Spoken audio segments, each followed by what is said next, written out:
from a recession. And if we can take the proper action in the proper time, this can be the most important step we could take to prevent another recession.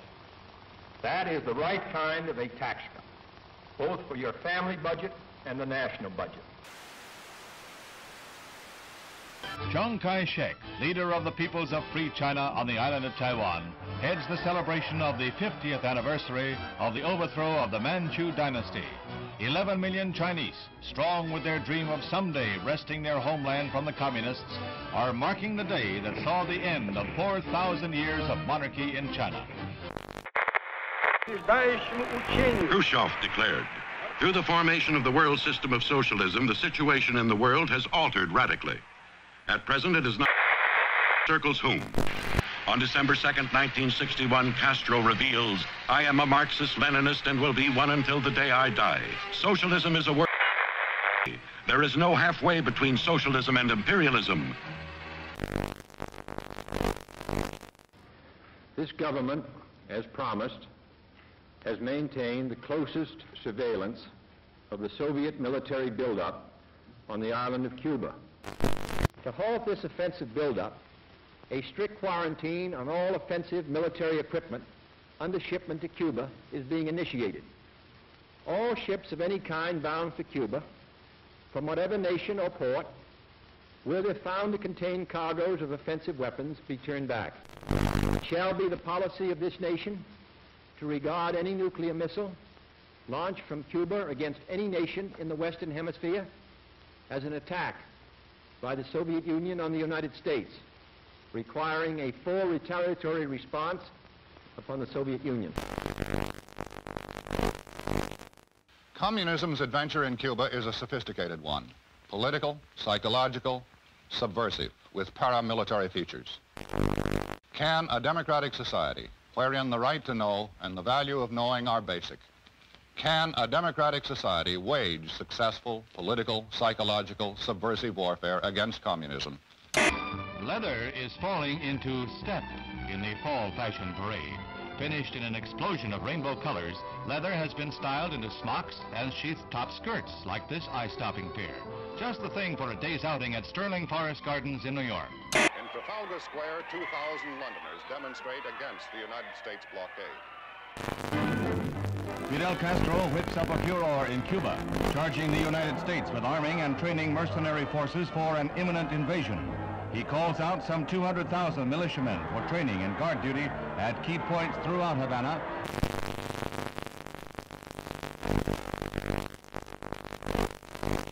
Khrushchev happily receives a gift of the Cuban flag as he lines up with a solid endorsement for the home-brewed anti-Americanism of Fidel Castro, the Soviet sole Western Hemisphere ally.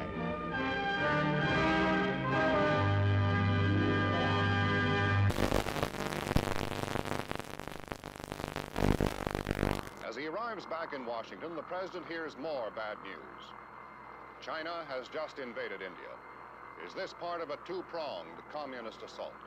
Now the president must weigh all the factors one final time, then make his decision, knowing that whatever he does, he risks nuclear war.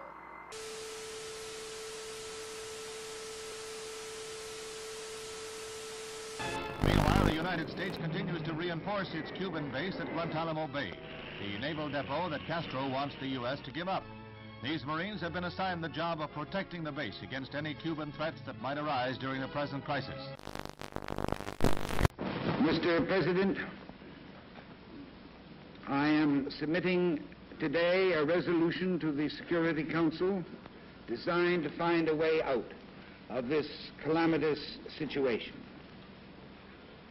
This resolution calls, as an interim measure under Article 40 of the Charter, for the immediate dismantling and withdrawal from Cuba of all missile and other offensive weapons. The inauguration of Abraham Lincoln as the 16th President of the United States is reenacted in the nation's capital 100 years after the event. There's a crowd larger than the original president this day, double the 10,000 of 1861. And the bright, balmy day is in marked contrast to the gloomy overcast of a century ago. Scenes familiar from history books and movies come to life at the Capitol as Mr. Lincoln arrives. He is portrayed.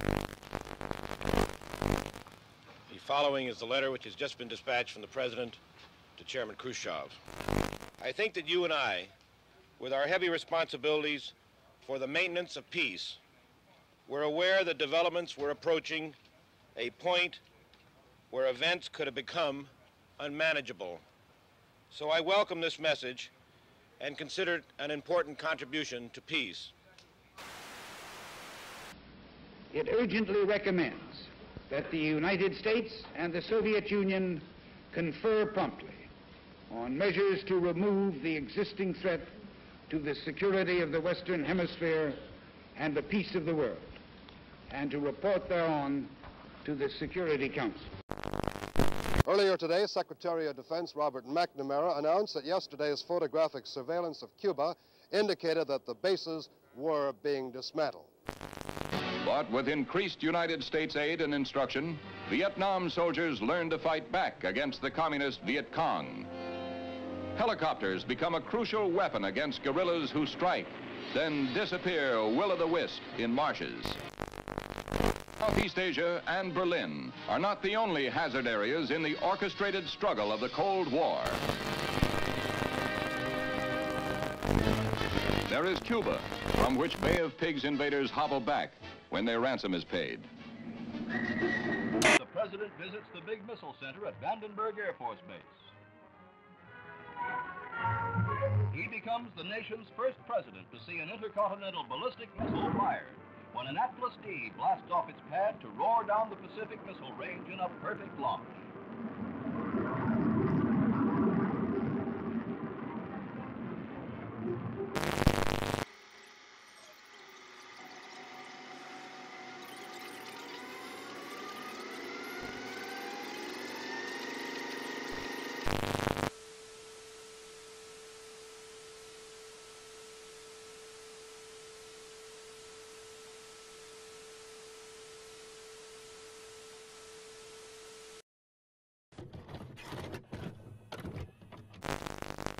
The French army has seized Algeria in its revolt against de Gaulle. More on that later.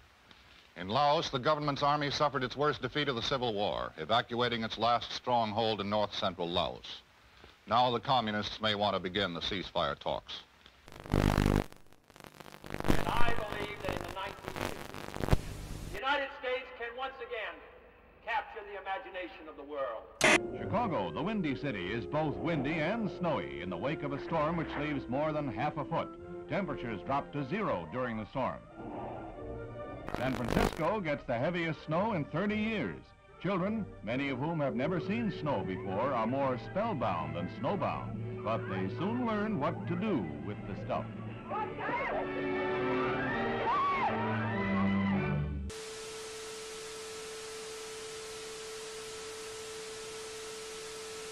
I, John Fitzgerald Kennedy, do solemnly swear that you will faithfully execute the office of President of the United States. that I will faithfully execute the office of President of the United States And will, to the best of your ability, and will, to the best of my ability, preserve, protect, and defend the Constitution of the United States. preserve, protect, and defend the Constitution of the United States.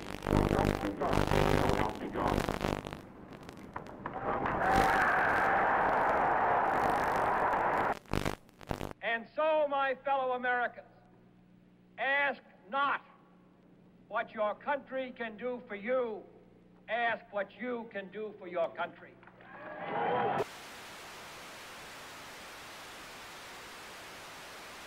British Prime Minister Harold Macmillan arrives in Key West, Florida for a conference with the President on the explosive crisis in Laos. They jointly declare determination to prevent the Southeast Asian kingdom from being taken over by communist-supported rebels. Also discussed is Britain's ceasefire proposal to Moscow. The Soviet Union willing to agree to a ceasefire in Laos? We touched in conversation this subject.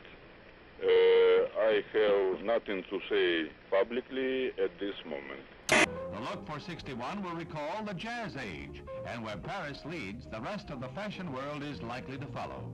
Here was a new symbol of communist ruthlessness. Overnight, East Berlin became a concentration camp. sealing in the inhabitants of that sector. Barbed wire and cement were the answers to the refugee problem.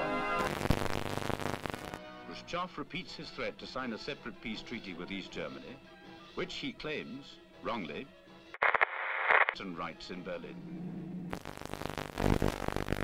Served with an order by East German authorities that all U.S. personnel must show identification before entering that section of Berlin, American troops answer with the only language the Reds seem to understand, a show of arms. Castro marks the second anniversary of his revolution with the biggest military parade ever staged in Cuba, featuring tanks and other heavy weapons from Russia and Red Czechoslovakia. Shortly afterwards, Castro demanded the United States Embassy drastically reduce its staff to 11 persons. It was the last straw in his long campaign and harassment. I believe that this nation should commit itself to achieving the goal before this decade is out of landing a man on the moon and returning him safely to the Earth. No single space project in this period will be more impressive to mankind or more important for the long-range exploration of space, and none will be so difficult or expensive to accomplish. The assault has begun on the dictatorship of Fidel Castro. Cuban Army pilots opened the first phase of organized revolt with bombing raids on 3 military bases. In Havana, Acting Foreign Minister Olivares shows diplomats rockets fired from the Cuban raiders, which he claims have U.S. marking. These charges are totally false, and I categorically. The United States has committed no aggression against Cuba, and no offensive has been launched from Florida or from any other part of the United States.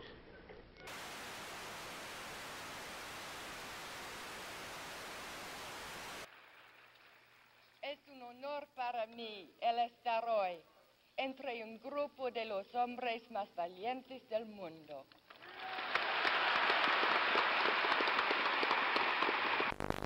Castro gloated over his victory and told the world that Cuba was now a socialist nation and would hold no more elections. The next day, the United States officially proclaimed Cuba to be a communist satellite state. His first great success in space when the Russians pushed a man across the threshold.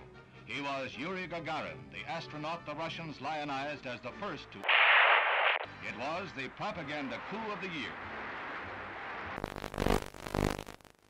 Today, this Redstone Mercury is the center of world attention as Lieutenant Commander Shepard walks to the elevator that will carry him 65 feet aloft to the capsule. It's 6:20 a.m., a moment of history. 3, 2, 1, 0.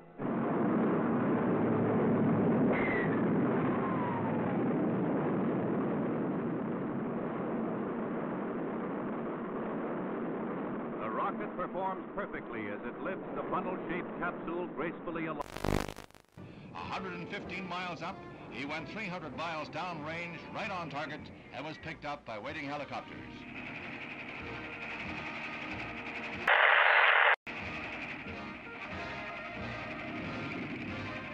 The triumph of Alan B. Shepard, U.S. space pioneer.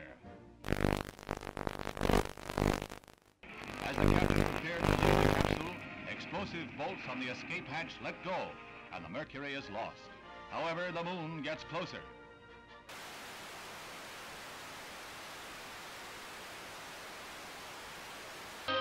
Albany, Georgia. A Negro nation is led by the Reverend Martin Luther King.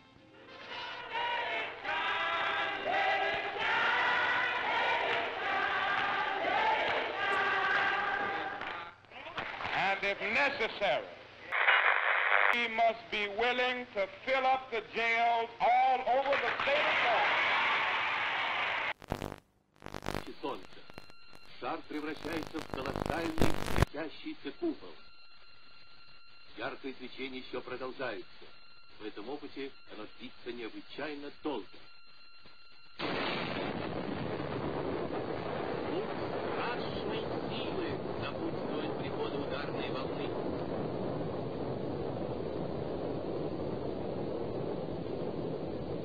Just why the Soviet Union would wish to detonate a megaton explosion, something about which we can all speculate. At Oxford, integration at the University of Mississippi becomes a one-man crusade. When Air Force veteran James Meredith tries to register, the police lines are drawn, U.S. Marshals blocked. When university officials are cited for contempt of federal court, Governor Ross Barnett persecutes the Negro applicant. Meredith goes away, and the federal government ponders its next move. The forces increased tenfold and more. It is not enough to avert a night of rioting, leaving 2 dead and the campus the shambles of a battlefield.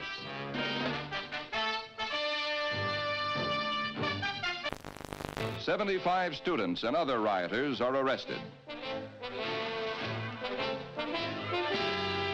Among those seized, former Major General Edwin Walker, who is charged with insurrection.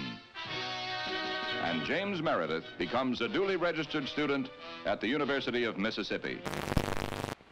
Sir, there's been a great deal of turmoil and conflict. 2 people have been killed. Do you have any feelings of guilt? Have you given it any second thoughts?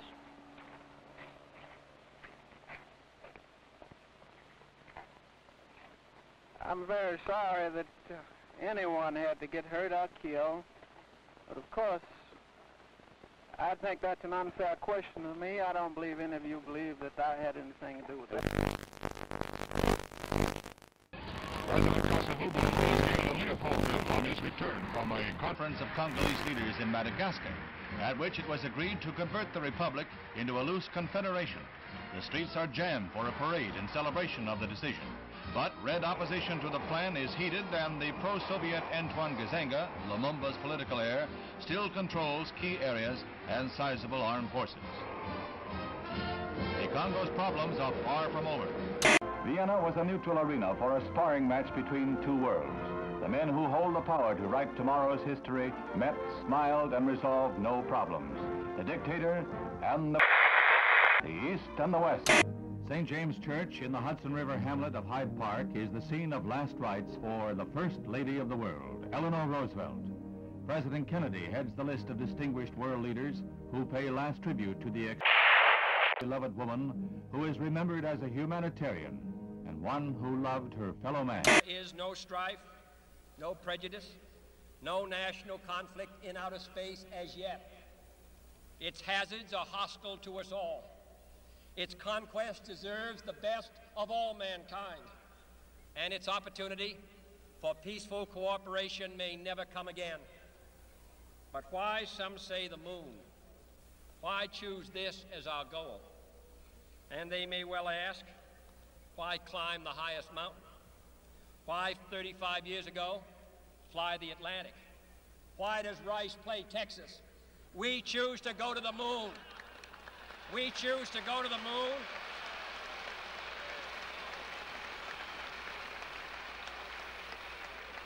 We choose to go to the moon in this decade and do the other things, not because they are easy, but because that goal will serve to organize and measure the best of our energies and skills, because that challenge is one that we're willing to accept, one we are unwilling to postpone, and one we intend to win, and the others too. From the Cold War, the ground forces of NATO have been alert against the military threat of the communist bloc.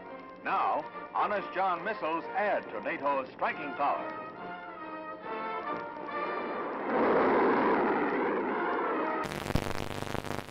President Kennedy begins a tour of 4 space installations at Huntsville, Alabama, where he is greeted by Dr. Werner von Braun, space pioneer and director of this research and development center. The missiles on display are dwarfed by the mighty Saturn rocket. This booster is the first stage of the rocket that will put the 3-man Apollo capsule into a 2-week orbit of the Earth in 1964.